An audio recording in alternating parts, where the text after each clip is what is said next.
होता।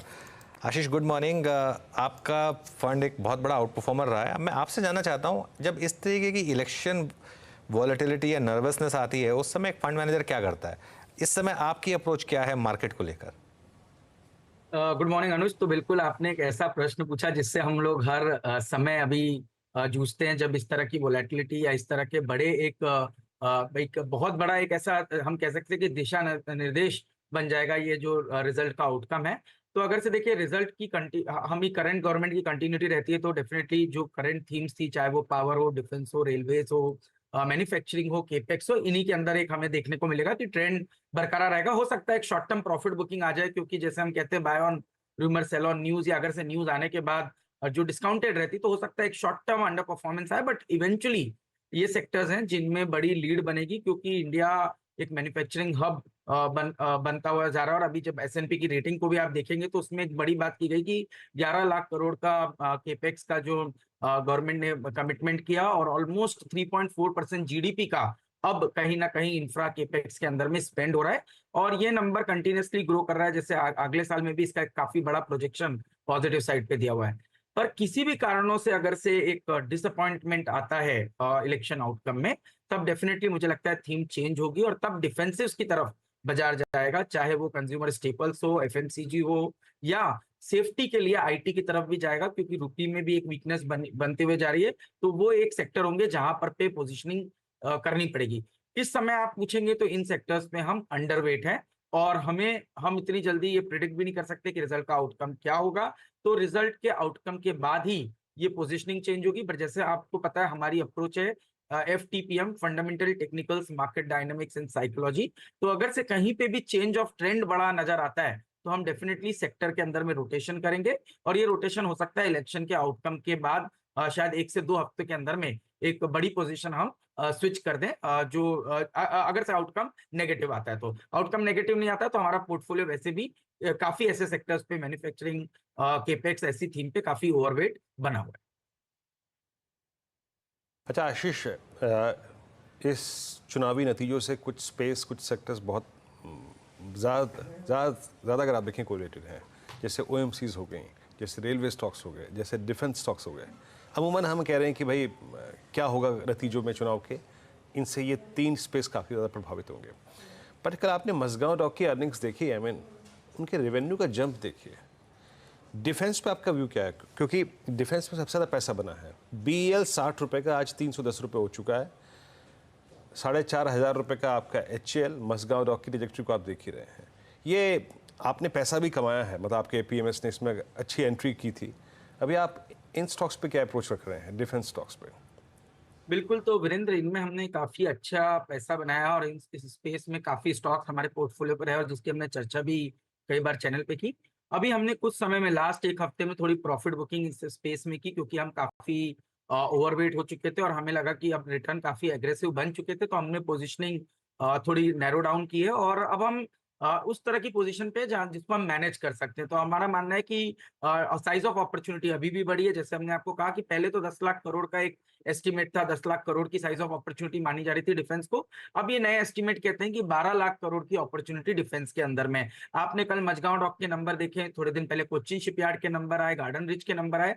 तो आपने देखा कि कितना एक सिग्निफिकेंट जंप हमें यहाँ पर अर्निंग ग्रोथ में देखने को मिल रहा है। ना जस्ट मार्जिन फ्रंट पे, पर टॉप लाइन ग्रोथ पे भी हमें एक जबरदस्त जंप देखने को मिल रहा है। तो अगर से कंपनीज 50, 60, 70% की टॉप लाइन ग्रोथ कर रही है, प्रॉफिटेबिलिटी ग्रोथ 70 to 100% के रेंज में कर रही है, तो आप देखेंगे कि ये प्राइस रिफ्लेक्शन हमें देखने को मिलेगा। और क्योंकि साइज ऑफ अपॉर्चुनिटी अभी भी बड़ी है, आप एक ऑर्डर बुक से एक पोजीशन को देखिए। जैसे कि हम भारत डायनेमिक्स की बात करते हैं कि 2600-2700 करोड़ की टॉप लाइन के सामने 25-26 हजार करोड़ की ऑर्डर बुक है, और गाइडेड मिसाइल की अपॉर्चुनिटी ही करीब 1 लाख करोड़ की है। तो जब अपॉर्चुनिटी साइज इतनी बड़ी होती है, तो हो सकता है कि एक टेम्पररी ब्लिप एक चलने के बाद आए, बट लॉन्ग टर्म में ये स्टॉक्स काफी अच्छा बिहेव करेंगे। तो कोई भी अच्छी डिप यहां पर पे आती है, तो मेरे हिसाब से वो वापस एक इंटरेस्ट क्रिएट करेगा इस स्पेस के अंदर। अच्छा, फार्मा में थोड़ा मोमेंटम आना शुरू हुआ है। आशीष, आपके पोर्टफोलियो में कोई फार्मा स्टॉक्स हैं क्या, या आपकी टॉप पिक्स क्या होंगी यहाँ पर? तो जी बिल्कुल, देखिए है, पर पोजीशन जिसको मैं कहता हूं कि अंडरवेट है।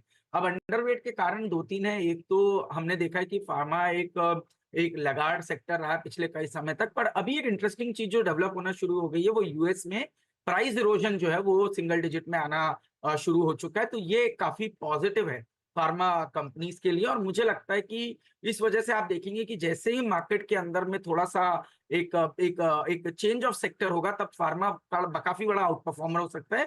क्योंकि अब जो प्राइस इरोजन हमें देखने को मिल रहा था, उसमें एक गिरावट आ चुकी है, जिसका बहुत ही पॉजिटिव रिफ्लेक्शन फार्मा कंपनीज में होगा। और हम ज्यादा फोकस करते हैं डोमेस्टिक फोकस्ड फार्मा कंपनीज में, जैसे कि टोरेंट फार्मा की बात करें, जाइडस लाइफ की बात करें, एल्केम की बात करें। ये वो कंपनीज है जिनका मैक्सिमम बिजनेस जो है वो इंडिया फोकस्ड है, तो इनको यूएस की वोलेटिलिटी का भी थोड़ा सा कम असर आता है। बट जैसे हमने कहा कि हम अंडरवेट हैं, क्योंकि हमारे जो टेक्निकल पैरामीटर्स हैं वो इस फंडामेंटल को अभी रिफ्लेक्ट नहीं करते। उसका रीजन ये है कि अंडर परफॉर्मेंस बना हुआ है। चार्ट वाइज आपने देखा है अनुज, अब जाकर के प्राइस में स्टेबिलिटी आना शुरू हुई है। और जैसे मैंने कहा, इलेक्शन के आउटकम के बाद अगर से कोई नेगेटिव आउटकम आता है, तो हम डेफिनेटली फार्मा पे ओवरवेट होने की गुंजाइश रखते हैं और उसको बढ़ाने की कोशिश करें।